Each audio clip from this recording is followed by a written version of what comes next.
Habits of the unsuccessful versus the successful. So I've been thinking about this a lot lately. What actually separates someone who's successful from someone who isn't? Not luck, not money, not connections. Habits, small, boring, repeatable habits. I've made every mistake on this list myself. So this isn't me lecturing you from some high horse. This is stuff I had to unlearn the hard way. Let's get into it. Chapter 1. Laziness. It's not what you think. When I say laziness, I don't just mean sitting around doing nothing. I mean the laziness around your own health. Look at anyone you'd call successful. Almost always they're in decent shape. Not because looking good is the point, but it's what it does to you. You feel sharper, you carry yourself differently.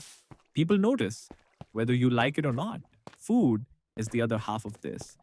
The difference between eating clean and eating garbage isn't just how you look, it's how you think. Eat like trash for a few days and your brain feels foggy. You're slower, less patient, less sharp. I've noticed this in basically everyone I know who's doing well. They're not perfect, they still have cheat meals, but their default is clean. The cheat meal is the exception, not the rule. The moment junk becomes your baseline, it drags everything else down with it. Chapter 2. No routine, no structure. Every successful person I know runs on structure. Not because they're robots, because structure is what makes time actually usable. I don't have time is almost never true. What people actually lack is a plan for the time they have. If you don't set limits on a task, it expands to fill however much time you give it. Give yourself 2 hours for something and it'll take 2 hours. Give yourself one, and somehow it gets done in one. The other piece, a to do list, written the night before or first thing in the morning, ranked by what you're most likely to avoid. Put the hardest, most dreaded task at the top.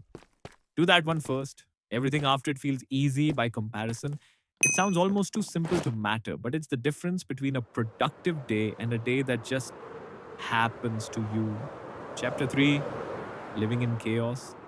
A messy space isn't just an eyesore, it's a mental tax you're paying all day without realizing it.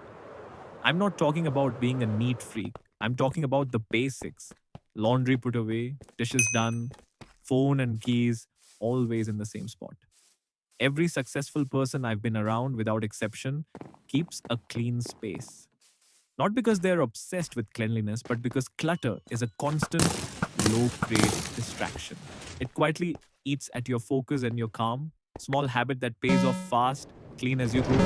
Wash the dish while the food's still cooking, not after. You'd be surprised how much time and mental clutter that saves. Chapter 4. The distractions nobody talks about. This one's less obvious, the mental and emotional distractions. Chasing someone's attention, constant back and forth texting, sneaking off mid task to reply to a message. It's not that connection is bad, it's that it quietly hijacks your focus for way longer than you think.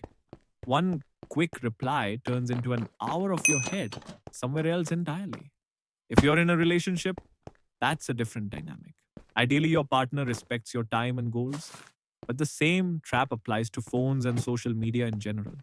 It's easy to lose an hour scrolling without noticing, and that hour is never coming back. Chapter 5. Rest that isn't actually rest. The last one, and maybe the most overlooked, knowing the difference between working hard and actually resting. Watching TV or gaming for hours isn't rest. Your brain's still switched on. Real rest is active. A walk, time with people you care about, sitting somewhere quiet with no phone, anything that physically brings your stress down instead of just distracting you from it. You don't need anything fancy for this. Sit in the sun for 10 minutes, go for a walk with no destination, do nothing on purpose. The goal is simple: lower the noise long enough that you can actually think straight again. Outro, that's the list. 5 habits I've watched make or break people, myself included. None of it's complicated, it's just consistent.